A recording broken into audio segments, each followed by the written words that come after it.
We're going to hear another version of a similar story, that beloved passage from the book of Ecclesiastes. So the speaker of this book, which comes from the Hebrew Bible, the Old Testament, is in Hebrew he's called Koheleth, which somehow got turned into Ecclesiastes in Greek. Go figure. Which pretty much just means a member of the assembly, a person in the gathered body.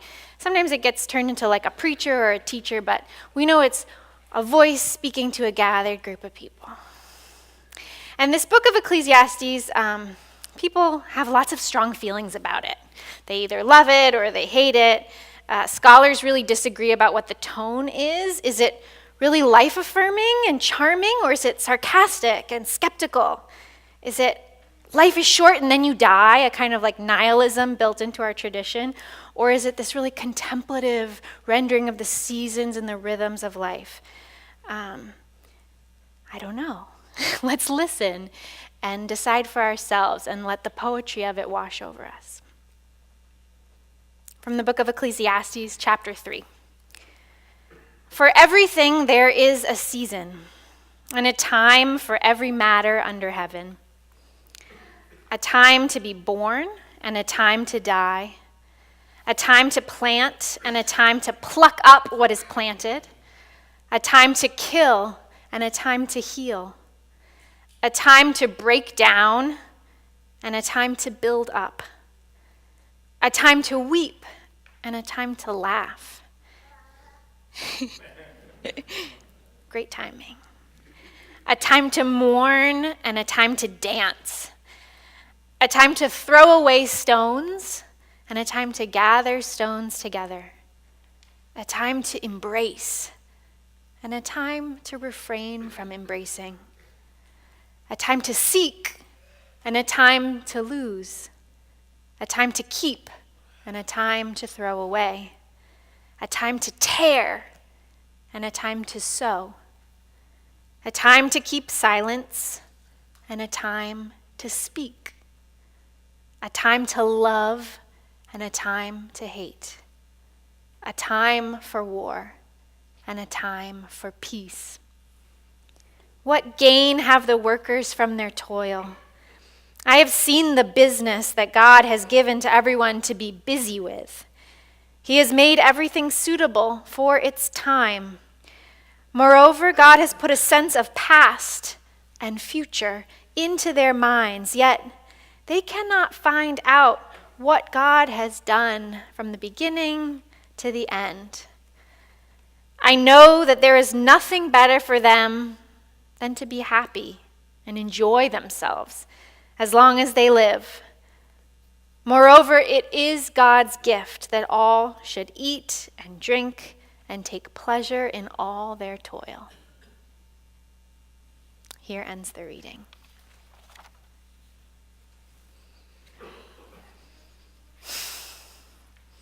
What time is it, church?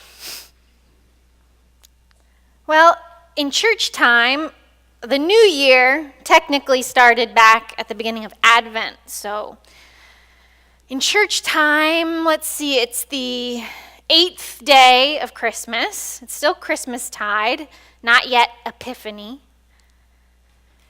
What time is it? Well, in linear clock time, it's what? What do yours say? What time is it?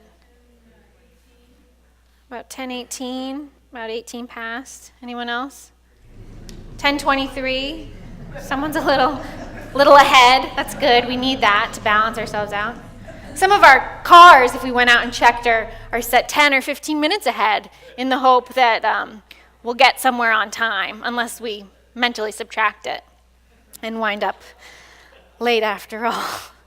But yeah, I think we can agree that in coordinated universal time, which apparently has displaced Greenwich Mean Time these days. Oh, and then taking into account daylight savings time, it's approximately, what, now 10:19 maybe? Yeah. Give or take a few fractions of a second because, the Earth is unevenly rotating on its elliptical orbit and its axial tilt. But yeah, give or take. It's about 10:19, almost 10:20. And it's definitely January 1st, right? January 1st, 2017. Happy New Year, church. Although I suppose some of the newness does feel a little arbitrary, right? I mean, today is just another day, like any other day. All over the planet, people are getting born and taking their last breaths, falling in and out of love, just like any other day. Yesterday and tomorrow, they'll do it too. As Molly said on Christmas Eve, there's nothing magical about the turning of the year. No promise that 2017 will bring redeeming freshness with it. And as the writer of Ecclesiastes repeats elsewhere, he's kind of the patron saint of curmudgeons everywhere. There is nothing new under the sun. And yet, Happy New Year. How do you tell time? I saw a few other people still have the old watch with its tick, tick, tick. A lot of us have smartphones that automatically sync across time zones. All of these ways to try and make time, this invisible thing, visible, tangible, concrete in some way. I finally last year, after, much begrudgingly, but finally made the switch from paper to digital calendar, which seemed more practical, but there's no tangible paper to open this year. So how do you tell time, or keep time, or feel time passing? I think that's one of the reasons why Facebook memories are so popular, because they help us, where was I 3 years ago? I think it's what compels a lot of more organized people than I to make scrapbooks. There's no clock in this sanctuary. And then there's the less quantitative, more qualitative ways of telling time, the seasons of our lives that come and go, ebb and flow, not so much linear as cyclical. And so, to use that godly play language, I wonder, as we find ourselves here at the end of another calendar year, or is it the beginning, what season of life, of time, do you find yourselves in? What season of life are you in these days? Old age. There is a time for old age. Young age. And a little bit of each. That was awesome. I didn't plant that, I promise. The time of my life. The time of my life. Parenthood.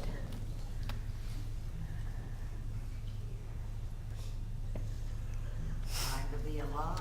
Anytime. Time to be alive anytime.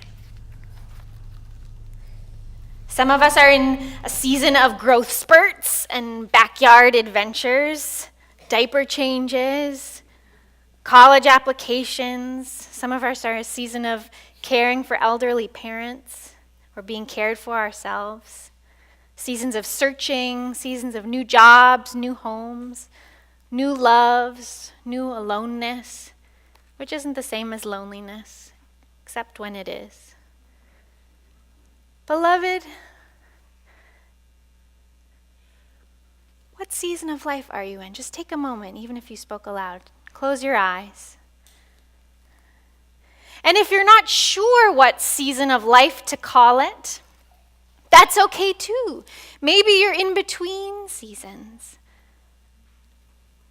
Maybe you're hinging between one and the next.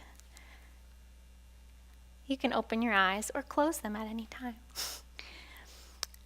There's this image, another way of trying to make time visible that really spoke to me this week. It comes from Edwin Friedman, who's was a rabbi and a family therapist.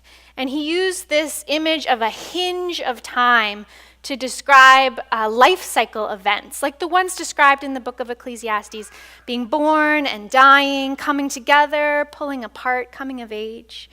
And he describes these as hinges of time on which doors can open or close for generations. Sometimes it's really clear where we are because a door slams in our face or swings wide open. And other times, the hinges of time are moving, creaking open so slowly we barely notice it until suddenly we look up and find ourselves in a new season altogether. And there's something sacred about the hinges of time. The big ones that we mark by ritual, like baptism or bar mitzvahs here many times. Even the hinge of time that so many people tune into, of a shiny ball dropping from the sky in the midnight hour. These desperate ways that we try to make time, this abstraction, visible. And then there's all these small hinges in time too. I think of Sunday mornings together, any Sunday morning, as these little mini hinges of time where we gather together for a time to pause and reflect, a time to sync our internal clocks with the eternal. And I think coming together, we help to ride those waves of time, rock through the hinges together. In the immortal words of Stevie Nicks, we handle the seasons of our lives better when we're together. We can shoulder those seasons together.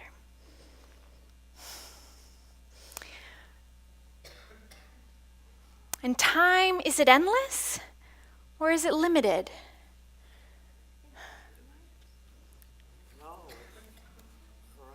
Yeah. Depends who you ask. Yes. There's this great video on YouTube that has over 7 million views now that I think does a really good job at making visible one kind of time, the time, the linear time. And they do it with jelly beans. Okay, so picture this entire area in front of the bima here full of a giant pile of jelly beans. He takes approximately 28,835 jelly beans. Can you see them? Okay. One jelly bean for every day that the average American will live. All these jelly beans, 28,000 of them. You know, some people get a few extra jelly beans. Some people don't get quite as many jelly beans, but on average, one jelly bean for every day. Now, my emotional journey while I watched the jelly bean video is first like kind of what I heard in the room: delight, abundance, jelly beans. You want to like, look at all these jelly beans. And then suddenly you realize there's only 28,835 jelly beans. That's not that many jelly beans. So it's like this awe and wonder followed by panic. And then I start cycling through, as I'm watching this video, the stages of grief. I'm like bargaining and like calculating. Okay, wait, 29.5 times 365. Subtract that from 28,835 jelly beans. How many jelly beans do I have left? I think that the writer of Ecclesiastes would appreciate the jelly bean image, this way of trying to make time visible. So he knows that some jelly beans get spent on some things, other jelly beans on others, but ultimately we get one jelly bean at a time. And that's how the video ends. He says, okay, so maybe this is how many jelly beans you have left. Imagine it. It's a little bigger for some of us, a little smaller for others, but we all have a pile here. Now, what if you had just half that pile? What about just half of that? How would you live? What if you just had this one jelly bean? What are you going to do today? Eat it? Here you go. Oh, cool.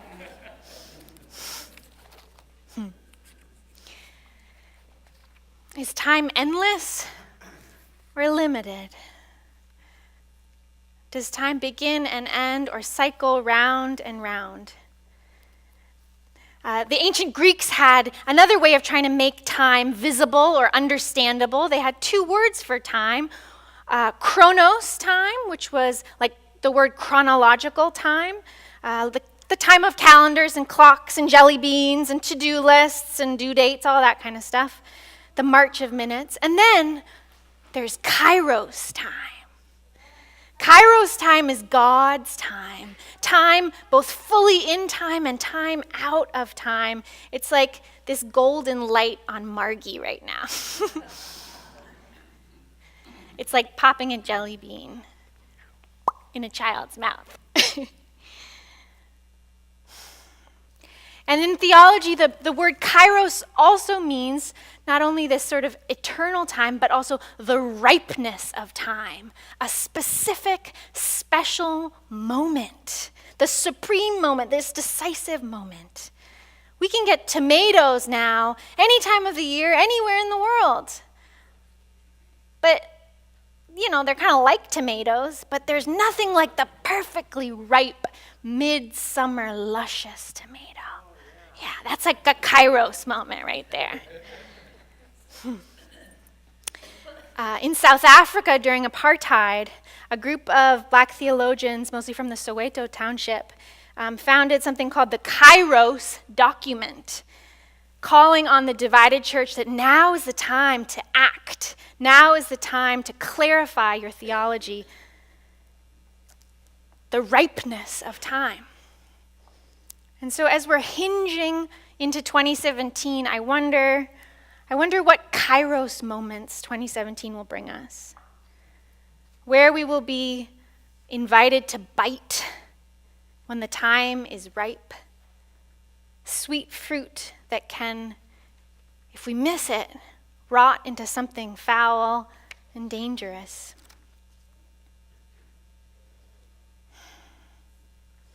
But it's still Christmas, right? It's still the 8th day of Christmas.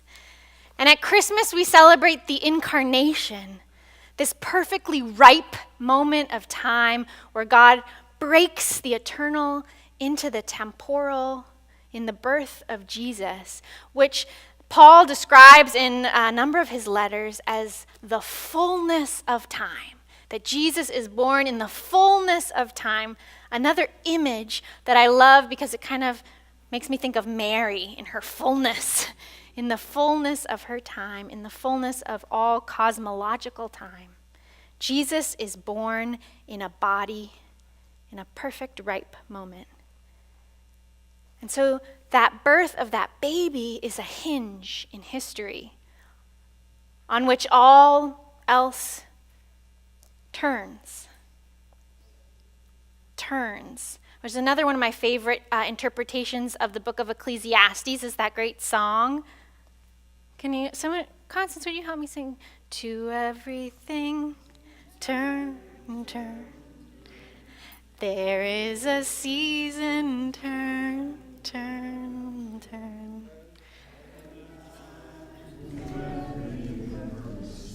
Under heaven, beautiful. A turning point, a perfectly ripe moment in time. So I want to close with a blessing, my own contemporary take on Ecclesiastes for 2017, and just let the poetry wash over you. Maybe it's a little bit of sarcasm and skepticism built into our tradition, and maybe it's earnest release into the rhythms of creation. I don't know. See, listen and hear for yourselves. And let it wash over you because God only knows what time it is.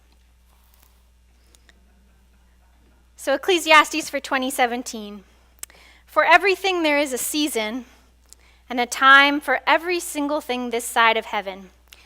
A time to be a baby and a time for last breaths. A time to rage incoherently at the state of the world, and a time to tuck yourself into soft blankets and drink ginger tea. A time to smash the imperialist, white supremacist, capitalist, heteropatriarchy, and a time to build up the egalitarian, multiracial, anti-racist, environmental, liberationist love movement. A time to make wishes on dandelions, scattering seeds to the wind, and a time to pluck up new weeds and declare them flowers and make new wishes. A time to ugly cry and let the snot drip down, and a time to belly laugh till your sides ache. A time to grieve dear ones gone to glory, and a time for dance parties even among graves. A time to deep clean and throw away all the crap that doesn't spark joy, and a time to collect thrift shop treasures and impractical shoes. A time to cuddle so close you get tangled up in embraces and can't tell whose arm is who, and a time to give each other space to become your whole selves. A time to be on the search for what's next, what's on its way, and a time to let go of what you always thought you'd have. A time to recycle what's ready to go, and a time to upcycle what needs keeping. A time to shred old files, and a time to stitch up fresh wounds. A time to get real still and quiet. And a time to yell true things out loud. A time to love what needs loving, and a time to hate what needs hating. A time for necessary conflict, holy resistance, and a time for peace, which steadily persists and passes all our understanding. Happy New Year. Amen.